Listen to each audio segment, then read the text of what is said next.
உமக்கு மேல் ஒருவரும் இல்லையே, எல்லோருக்கும் மேலாக உயர்ந்தவர். உமக்கு மேல் ஒருவரும் இல்லையே. அல்லேலூயா, அல்லேலூயா, அல்லேலூயா, ஆமென். அல்லேலூயா, அல்லேலூயா, அல்லேலூயா, ஆமென். ஒருவரால் சிருஷ்டிக்கப்படாமலே தாமாக என்றென்றும் இருப்பவர். ஒருவரால் சிருஷ்டிக்கப்படாமலே தாமாக என்றென்றும் இருப்பவர். அல்லேலூயா, அல்லேலூயா, அல்லேலூயா, ஆமென். எடுத்திருந்தேன்ல, அதுக்கு முதல்ல என்ன மெசேஜ் அப்படிங்கிறது யாருக்கா ஞாபகம் இருக்கா? பவுல் யூஸ்வலாக அந்த ஃப்ரண்ட்லேருந்து மட்டும் பதில் வரும்னு சொல்லுவேன்ல. ஆக்சுவலாக அந்த மெசேஜில் ஒரு 3 போர்ஷன். பவுலோட டிரான்ஸ்ஃபர்மேஷனில் பவுல் தன்னைத்தானே எப்படி பார்த்துக்கிட்டார், பவுல் ஒரு இக்கட்டான சூழ்நிலை, வாழ்வா சாவா அப்படிங்கிற சுச்சுவேஷனில் எப்படி நடந்துக்கிட்டார், இது எதனால் பவுலால் இந்த டிரான்ஸ்ஃபர்மேஷன் முடிஞ்சது அப்படின்னு 3 போர்ஷன். யூஸ்வலாக அந்த ஃபினிஷிங் போர்ஷன் தான் அந்த மெசேஜோட க்ரக்ஸாக இருக்கும். இந்த இனிஷியல் ஸ்டேஜஸ்லாம் ஒரு பேஸ் பில்டிங் பிளாக்ஸ் மாதிரி. அந்த ஃபைனல் போர்ஷன் தான் அந்த கிளைமேக்ஸ் மாதிரின்னு வச்சுக்கோங்களேன், முக்கியமான போர்ஷனாக இருக்கும். ஆனால் 30 மினிட்ஸ் முடிஞ்சு போச்சு அன்றைக்கி அந்த 3ஆவது போர்ஷன் முடிக்கிறதுக்கு முன்னாடி. ஒரு 4-5 ஸ்லைடு தான், 30 நிமிஷம் போகுமான்னு கூட தெரில. ஆனால் பவுலோட டிரான்ஸ்ஃபர்மேஷனுக்கு ரீசனே அது. இதை புரிஞ்சுக்கலன்னா பவுலோட டிரான்ஸ்ஃபர்மேஷனை நம்ம விளங்கிக்க முடியாது. எதனால் பவுலால் இப்படி ஒரு மாற்றம்? ஒரு வேளை 2 வாரம் ஆச்சு பிரதர், என்ன பேசணுன்னு சரியாக ஞாபகம் இல்லை அப்படின்னு யாராவது இருந்தீங்கனாலோ, இல்லை இன்றைக்கி அந்த பர்டிகுலர் வாரத்தை நான் மிஸ் பண்ணிட்டேன்னு யாராவது இருந்தீங்கனாவோ, ஒரு 5 நிமிஷத்துக்குள்ளே 2 காரியங்கள் மட்டும். பவுல் தன்னைத்தான் எப்படி பார்த்துக்கிட்டார். அடுத்த முக்கியமான விஷயம், இந்த டிரான்ஸ்ஃபர்மேஷன் நம்ம சொல்லும்போது இந்த ஸ்லைடு ஏற்கனவே காமிச்சிருப்பேன். பவுல் எழுதின புஸ்தகங்களில் இந்த ஆர்டர் தான் பொதுவாக நம்பப்படுகிற ஒரு ஆர்டர், சரிங்களா? இந்த ஆர்டரை பேஸ் பண்ணி தான் இந்த டிரான்ஸ்ஃபர்மேஷன், பவுல் எந்த அளவுக்கு எப்படி இருந்த பவுல் எப்படி மாறினார் அப்படின்னு நம்ம பார்த்தது, சரிங்களா? இந்த ஒரு ஸ்லைடு தான் பவுல் தன்னைத்தானே எப்படி பார்த்துக்கிட்டார் அப்படிங்கிறது. முதலாவது, பவுல் அப்போஸ்தலர் எல்லாவற்றிலும் தன்னை சிறியவன் என்று பார்த்தார், சரிங்களா? ஒரு ஹையஸ்ட் கேட்டகரி, அப்போஸ்தலர்களில் நான் சின்னவன். அடுத்து பரிசுத்தவான்களில் நான் சின்னவன். அதுக்கடுத்து பாவிகள்லேயே பிரதான பாவி நான்.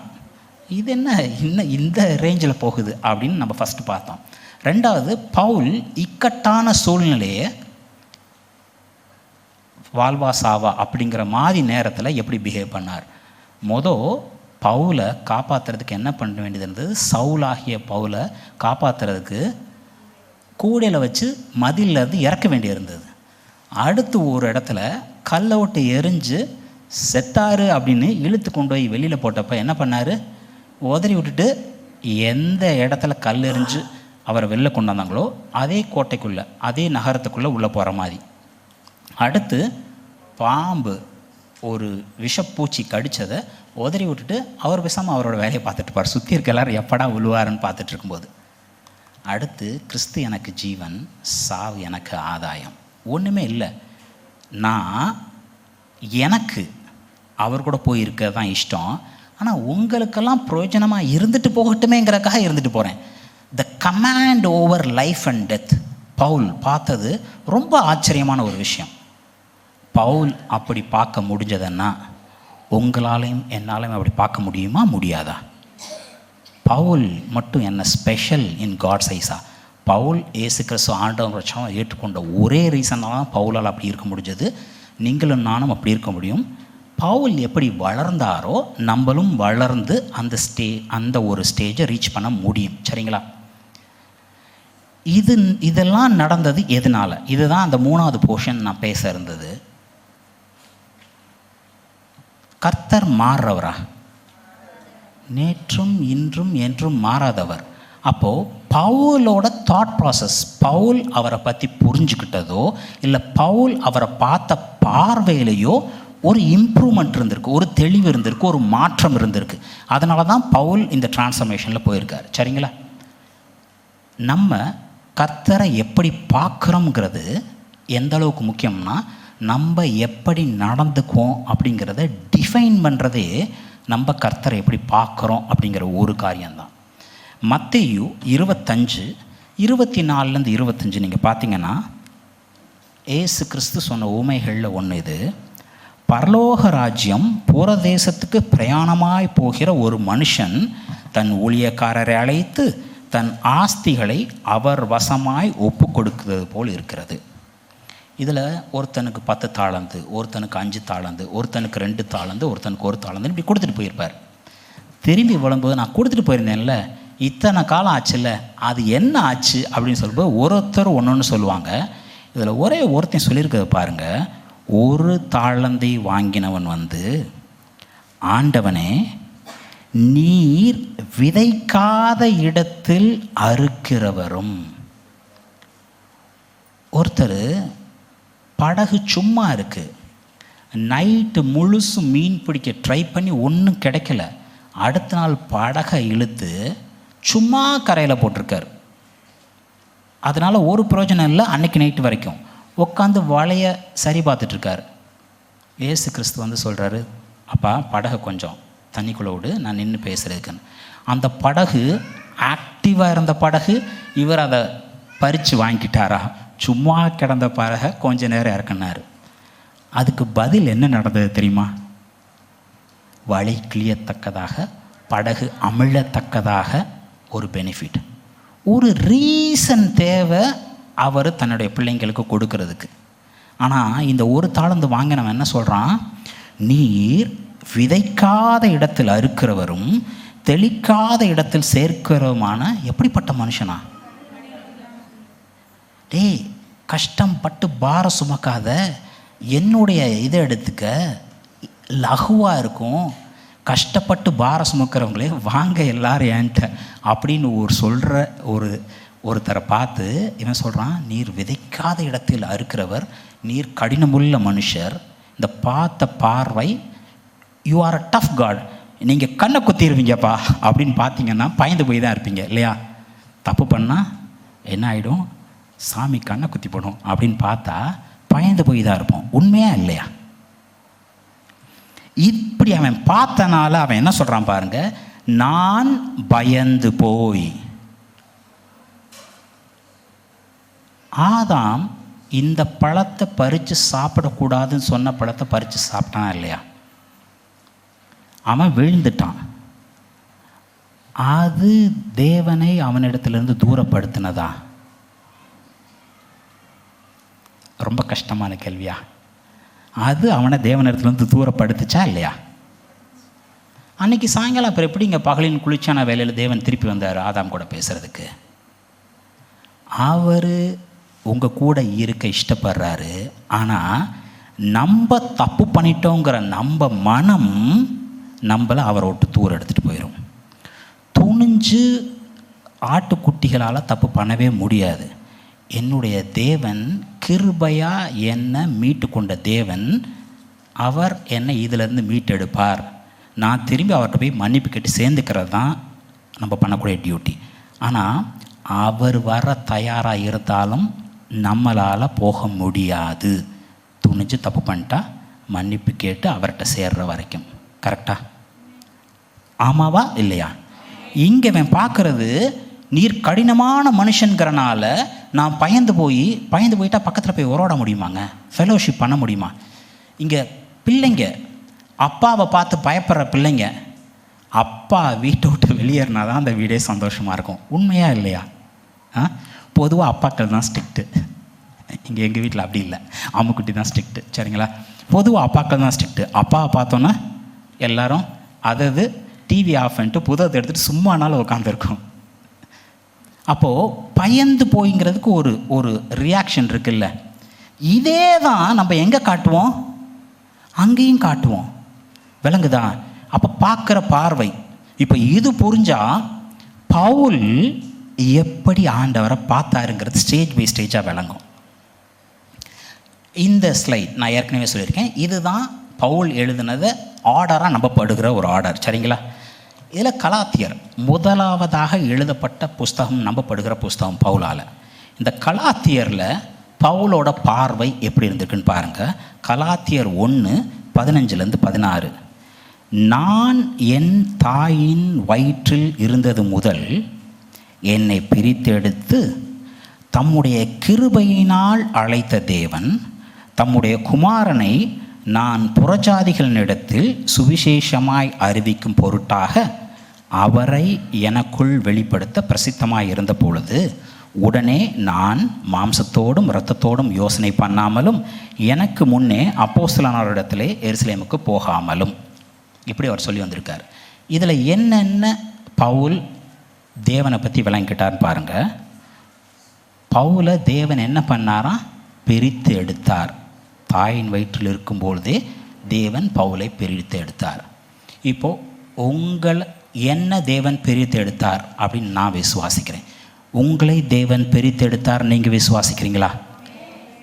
ஃபஸ்ட்டு தேவன் இந்த உலகத்தில் நம்ம பிறந்தாலும் இந்த உலகத்துக்கு உடையவர்கள் அல்ல அப்படின்னு, நீ என்னுடைய பாப்பா, நீ என்னுடைய பையன் அப்படின்னு நம்மளை அவருக்காக பிரித்து எடுக்கிறார். அது ஒன்று. கிருபையாக அழைத்தார். இது நம்ம சுத்தமாக இருந்த பொழுதா, பரிசுத்தமாக இருந்த பொழுதா உங்களையும் என்னையும் அழைத்தார் தேவன். நம்ம பாவத்தில் உழண்டு கொண்டு இருக்கும் பொழுதே கிருபையாக உங்களையும் என்னையும் அழைத்த தேவன். நான் தேவனை கண்டுபிடிச்சேன் இந்த வருஷத்துலன்னு. பொதுவாக எப்போ நீங்கள் தேவனை கண்டுபிடிச்சிங்க? குருடன் எப்படி இதுதான் வழின்னு கண்டுபிடிக்க முடியும்? அவர் பிரித்தெடுத்த தேவன், உங்களை என்னோட பிள்ளைன்னு பிரித்தெடுத்த தேவன் உங்களை கிருபையாக அழைக்கிறார். அவர் கிட்டமா என்ன அவர் கிருபையாக அழைத்தார்? உங்களையும் அவர் தான் கிருபையாக அழைத்தார். அதனால தான் நீங்கள் இருக்கீங்க இங்கே. சரிங்களா? அவர் தான் தேவனுடைய குமாரன் யாருன்னு வெளிப்படுத்தினார். ஒரு இடத்துல இயேசு கிறிஸ்து சொல்லுவார், எல்லாரும் என்னை பற்றி என்ன சொல்கிறாங்க? என்னென்னமோ சொல்கிறாங்கப்பா, நீங்கள் என்னன்னு சொல்றீங்க? அப்போ பேதுரு என்ன சொல்வார்? ஜீவனுள்ள தேவனுடைய குமாரனாகிய கிறிஸ்து. அப்படி சொன்னப்ப இயேசு கிறிஸ்து என்னங்க சொல்லியிருப்பாரு? மாம்சம் வெளிப்படுத்தவில்லை, உங்களுடைய என்னுடைய அறிவு புத்தி மாம்சம் வெளிப்படுத்தவில்லை, பிதாவே யாருக்கு குமாரனை வெளிப்படுத்த சித்தமாக இருக்கிறாரோ அவங்களுக்கு மட்டும்தான் வெளிப்படுத்துவார். இப்போது நீங்களும் நானும் இவர் தான் வழி, இவர் தான் சத்தியம், இவர் தான் ஜீவன் அப்படின்னு தெரிஞ்சுக்கிட்டா பிதா இது தாண்டா வழின்னு நம்மளுக்கு காமிச்சு கொடுத்துருக்கார். இதையும் பவுல் புரிஞ்சுக்கிட்டார். சரிங்களா? இது வாசிக்கும்போது பவுலை நான் குறைவாக சொல்ல வரலை. எனக்கு இது வாசிக்கும்போது பட்டது, மாப்பிள்ளை அவர் தான், ஆனால் சட்டை அழைத்தது அவர் தான். ஏன் அழைச்சார்னு நினைக்கிறீங்க? புறஜாதியாருக்கு சுவிசேஷம் சொல்லணும்னா ஐயாவை விட்டால் வேறு யாரும் இல்லை. பவுல் புறஜாதிக்கு பிரசங்கம் கிறிஸ்துவ எடுத்துகிட்டு போனது உண்மை. சரிங்களா? பவுல் எடுத்துகிட்டு போகலைன்னா புறஜாதிக்கு சுவிசேஷம் வந்திருக்குமா, வந்திருக்காதா? திண்டுக்கல்ல பாஸ்டர் டேனியல் சர்ச் தொடங்கி சுவிசேஷத்தை பிரசங்கிக்கலான்னா திண்டுக்கல்ல சுவிசேஷம் பிரசங்கிப்படாமல் போயிருக்குமா? அவருக்கு பதிலாக வேற ஒருத்தர் எழுப்பி வந்திருப்பார். இவர் எடுத்து அவரோட ரோலை ப்ளே பண்ணுறனால he is doing his role. உங்களுக்குன்னு ஒரு பர்பஸ் இருக்கும்ல, உங்களுக்குன்னு தேவனுடைய சித்தம் ஒன்று இருக்கும் இல்லையா? அது நீங்கள் செஞ்சீங்கன்னா அதை இன்னும் வல்லமையாக செய்கிறதுக்கு கிருபை கொடுக்கப்படும். சப்போஸ் நான் ஒருத்தன் தான் இங்கே இருக்கேன், என்னையும் அந்த பொம்பளை விரட்டி அடிக்கிறா அப்படின்னு சொன்னப்போ கர்த்தர் என்னமா சொல்லுவார்? டேய், நீ பெரிய ஆள் நினச்சிட்ருக்கியா? அந்நிய தேவர்களுக்கு முடங்காத எத்தனை கால்கள் இருக்குங்க. ஸோ இன்னைக்கு பவுல் அவர் தான் தேவன், இதுதான் என்னுடைய டாஸ்க்கு, நான் ஒத்துக்கிறேன்னு வந்தார். சப்போஸ் பவுல் வரலன்னா சவுலை பவுலாக மாற்றிய தேவனுக்கு வேற ஒருத்தர் எடுத்திருக்க முடியும். சரிங்களா? இந்த ஒரு இடம் இவ்வளோ வெளிச்சம் பவுலுக்கு இருந்தால் கூட அந்த ஒரு இடத்துல புறஜாதிகளுக்கு கொண்டு போகிறதுல ஒரு சின்ன மாம்சம் இருக்கும்னு எனக்கு தோணுது. உங்களுக்கு தோணுதா இல்லையான்னு விடுங்க, எனக்கு தோணுது. சரிங்களா? இது first level of Paul's view of God. பரலோக பிதாவை புரிஞ்சுக்கிட்டது பவுல் 1 கலாத்தியர் 1வது புஸ்தகத்தில் இதுதான். அடுத்த ப்ராக்ரஸ் பாருங்களேன். ரோமர் பவுல் எழுதினா நம்பப்படுகிற 6வது புஸ்தகம். இது அந்த போன வருஷனுக்கும் இந்த வருஷனுக்கும் ஏதாவது இம்ப்ரூவ்மெண்ட் மேன்மை இருக்கான்னு நீங்களே பார்த்து புரிஞ்சுக்கோங்க. ரோமர் 3:24 இலவசமாய் அவருடைய கிருபையினாலே கிறிஸ்து இயேசுவில் உள்ள மீட்பை கொண்டு நீதிமான்களாக்கப்படுகிறார்கள். இதில் போன தடவை கிருபையாக என்னை அழைத்தார்னு சொல்லியிருந்தது. இங்கே அதில் ஒரு ஆட்-ஆன் பாருங்க. கிருபை நீங்கள் நானும் இதை செஞ்சேன் அதனால எனக்கு அது கிடைச்சது அப்படின்னு கிடையாது. கிருபை எப்படிங்க வந்தது? இலவசமாக. It is a free gift. It is free. அது ஃபஸ்ட் நம்ம புரிஞ்சுக்கணும். நான் இதை செஞ்சேன், நான் இப்படி பண்ணேன் அதனால் எனக்கு அது கிடைச்சது இல்லை. கிருபை இலவசமாய் கிடைத்தது. அடுத்து மீட்புன்னு ஒன்று இருந்தால் அது யாருனால தான்? இயேசு கிறிஸ்துவினால மட்டும்தான் மீட்பு. இதனால் நீங்கள் நானும் என்னாக்கப்படுகிறோம்? நீதிமான்களாக்கப்படுகிறோம். ஒரே ஒரு சின்ன வசனம், இதில் எவ்வளோ டெப்த்து பாருங்கள். Grace is free. நம்மளை மீட்டு கொண்டது, நம்ம மீட்கப்படுறது இயேசு கிறிஸ்துனால மட்டும்தான். அவர் மூலமாக நம்ம நீதிமான்களாக்கப்படுகிறோம். Full core depth concept. ரோமர் 3:24 மட்டும் இல்லை, ரோமர் 5:1 பாருங்கள்.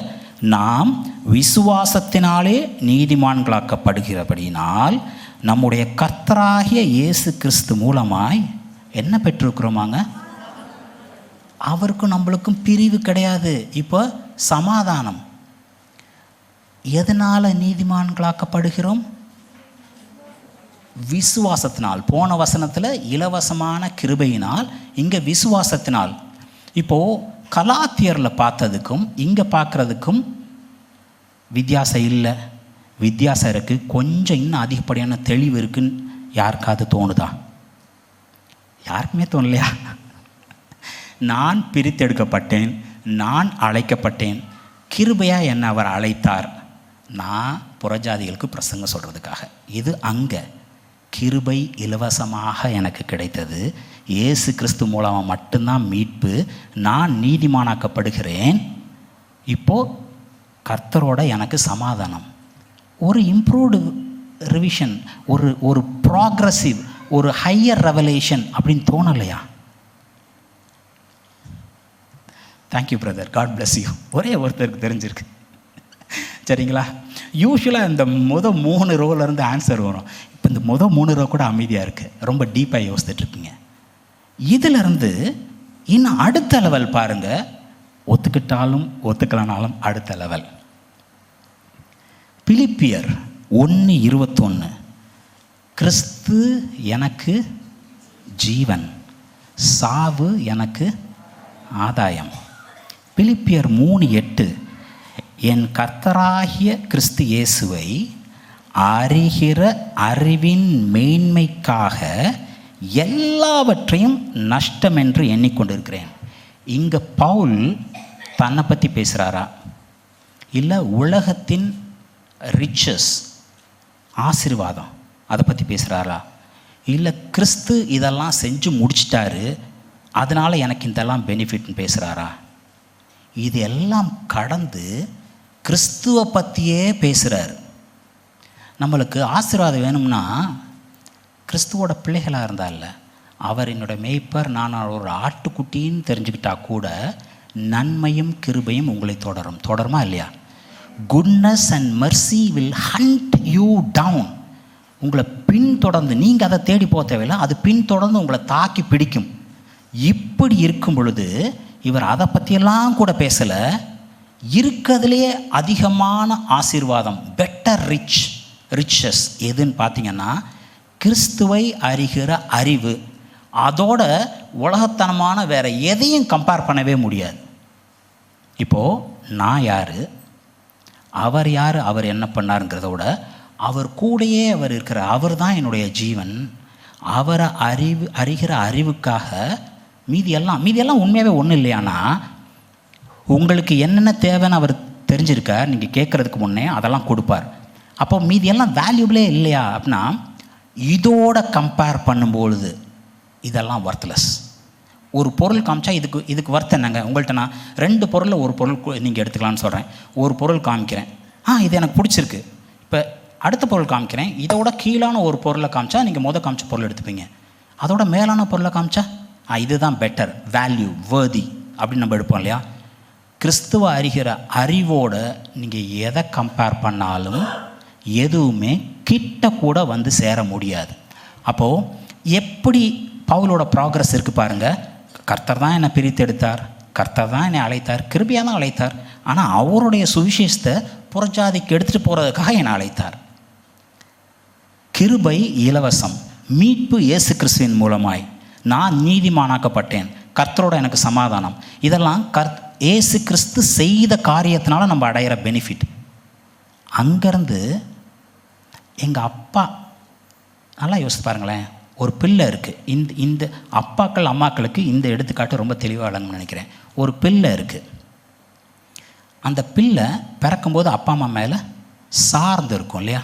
அப்பா அம்மா சாப்பாடு கொடுக்காம, அப்பா அம்மா அதுக்கு உதவி பண்ணாமல் அதெல்லாம் வளரவே முடியாது. அனிமல் கிங்டத்தில் மனுஷ குழந்தைகளை மாதிரி ஒரு ஒஸ்ட்டு வேறு யாருமே இல்லை. தன்னைத்தானே காப்பாற்றிக்க முடியாது. மற்ற அனிமல் கிங்டத்திலாம் தன்னைத்தானே காப்பாற்றிக்க முடியலன்னா ஒளிஞ்சு போன்னு விட்டுருங்களாம். ஆனால் இங்கே எந்த குழந்தை ரொம்ப பாவமாக இருக்கோ அந்த குழந்தை மேலே அப்பா அம்மா அதிக அக்கறை கொடுத்து அதை தேற்றுவாங்க. ஸ்கூலுக்கு போகணும், சாக்லேட் வாங்கி சாப்பிட்ணும், காலேஜ் போகணும், ஒரு பைக் வேணும், எனக்கு மொபைல் வேணும், எல்லாத்துக்கும் யாரை சார்ந்திருப்பாங்க? வேலை கிடச்சிருச்சு, இன்றைக்கி அந்த பையன் அப்பாவை விட கூட சம்பளம் வாங்குகிறான். இப்போ அந்த பையன் அப்பாவை சார்ந்திருப்பானா? அவன் உண்மையாகவே அப்பாவை நேசிச்சா சார்ந்திருப்பான். அவன் அப்பாவை காசுக்காக மட்டும் பார்த்துருந்தான்னா இன்றைக்கி என் வழி தனி வழி, உன்னை விட நான் பெரிய ஆளாயிட்டேன்னு போயிடுவான். இங்கே பவுல் பார்த்தது நன்மைகள் எனக்கு வருது வரல, அது வேறு விஷயம். நீர் தான் எனக்கு ஜீவன். யார் தான் ஜீவன்? கிறிஸ்து தான் எனக்கு ஜீவன். உண்மை அறிகிற அறிவுக்காக மீதி எல்லாத்தையும் என்னவா பார்க்குறேன்? இதெல்லாம் ஒரு விஷயமே இல்லைப்பா, நீங்கள் போதும், உங்களை நான் தெரிஞ்சுக்கிட்டா போதும், உங்களை நான் புரிஞ்சுக்கிட்டா போதும், நீங்கள் என் கூட இருந்தால் போதும். ஒரு லெவல் மேலே போயிருக்கா இல்லையா? ஒரு லெவலா எப்படி மேலே போயிருக்கு? அடுத்து கடைசியாக பாருங்கள், இன்றைக்கி ஒரு வசனம் நான் வேகமாக எடுத்து பார்த்தேன் எந்த ஆர்டரில் இருக்குன்னு. 1 கொரிந்தியர் வாஸ்தம் இல்லை, பாஸ்டர் வாசிக்க சொன்னார், வாஸ்தம் இல்லை. பயமாக இருக்குது, நம்ம இழந்துருவோமோ, ஈவன் நம்மளுடைய ரட்சிப்பை நம்ம தான் காத்துக்கணுமோ அப்படிங்கிற பயம் வந்திருக்குமா இல்லையா? அந்த வசனம் வாசிக்கும்போது நான் என்ன தெரியுமா பண்ணேன்? இதில் எடுத்து எந்த ஆர்டரில் இருக்குன்னு பார்த்தேன். ஏன்னா இப்போ நான் வாசிக்கிறது அதுக்கு கான்ட்ரடிக்ஷனோ இல்லை அதை உதறி தூர போட்டுட்டு அப்பா அப்படின்னு சந்தோஷமாக இருக்கக்கூடிய ஒரு விஷயம். இதுதான் பவுல் எழுதினதோட கடைசி புஸ்தகம் நம்பப்படுகிறது. 2 தீமோத்தேயு 1:12, நான் விசுவாசித்திருக்கிறவர் இன்னார் என்று அறிவேன். அவர் யார் மேலே என் நம்பிக்கை இருக்குன்னு எனக்கு தெரியும். நான் அவரிடத்தில் ஒப்பு கொடுத்ததை அவர் அந்நாள் வரைக்கும் காத்து கொள்ள வல்லவராய் இருக்கார் என்று நிச்சயித்திருக்கிறேன். இப்போ உங்கள் கையில் இருக்கிறது பெட்டரா, அவர் கையில் இருக்கிறது பெட்டரா? நீங்கள் உங்கள் ரட்சிப்பை காத்து கொள்ளணும்னா நீங்கள் ஓடணும். அப்பா என்னுடைய ரட்சிப்பு என்னால் இல்லை, என்னை தாயின் வயிற்றில் இருக்கும்போதே பிரித்தெடுத்தது நீங்கள், கிருபையாக அழைத்தது நீங்கள், என்னை மீட்டு கொண்டது நீங்கள், எல்லாமே செஞ்சது நீங்கள். இன்னைக்கு நானாக ஓடணும், இதை தூக்கி சுமக்கணும், நீங்கள் பார்த்துக்குவீங்கன்னு நான் நம்புகிறேன். ஓகேயா? அடுத்து 2 தீமோத்தேயு 4:18 பாருங்க, இன்னும் ஒரு லெவல். கர்த்தர் எல்லா தீமை நின்றும் என்னை ரட்சித்து தம்முடைய பரம ராஜ்யத்தை அடையும்படி நம்மளை நாமே காப்பாற்றிக்க வேண்டிய அவசியம் கிடையாது. பாலும் தேனும் ஓடுகிற தேசத்துக்கு உன்னை அழைத்து கொண்டு போவேன் என்று இஸ்ரவேல் ஜனத்தாரை எப்படி அவர் வழிநடத்தி கூட்டு போனாரோ, அதே மாதிரி உன்னை நான் எனக்காக தேர்ந்தெடுத்துட்டேன், உன்னை எனக்காக பிரித்து எடுத்துட்டேன், கிருபையாக உன்னை அழைத்துட்டேன், உன்னை மீட்டு கொண்டேன் அப்படின்னு சொல்கிறவர் எங்கே வரைக்கும் காப்பாற்றுவார் உங்களை? பரலோக ராஜ்யம் சேர்ற வரைக்கும். நீங்களோ நானோ ஐயோ இது பண்ணால் தவறிடுவேனோ, நான் விழுந்துருவேனோ, நான் மாட்டிக்கிட்டேனோ, போச்சோ அப்படின்னு பயப்பட வேண்டிய அவசியம் எதாவது இருக்காங்க? சில பேர் கானான் தேசத்தை சுதந்திரிச்சுக்க முடியும்னு சொல்லும்போது முடியாது, அங்கே பெரிய பெரிய ராட்சதர்கள் இருக்காங்க, அவங்க கண் முன்னாடி நாங்கள் வெட்டுக்கிளியாக இருக்கோம்.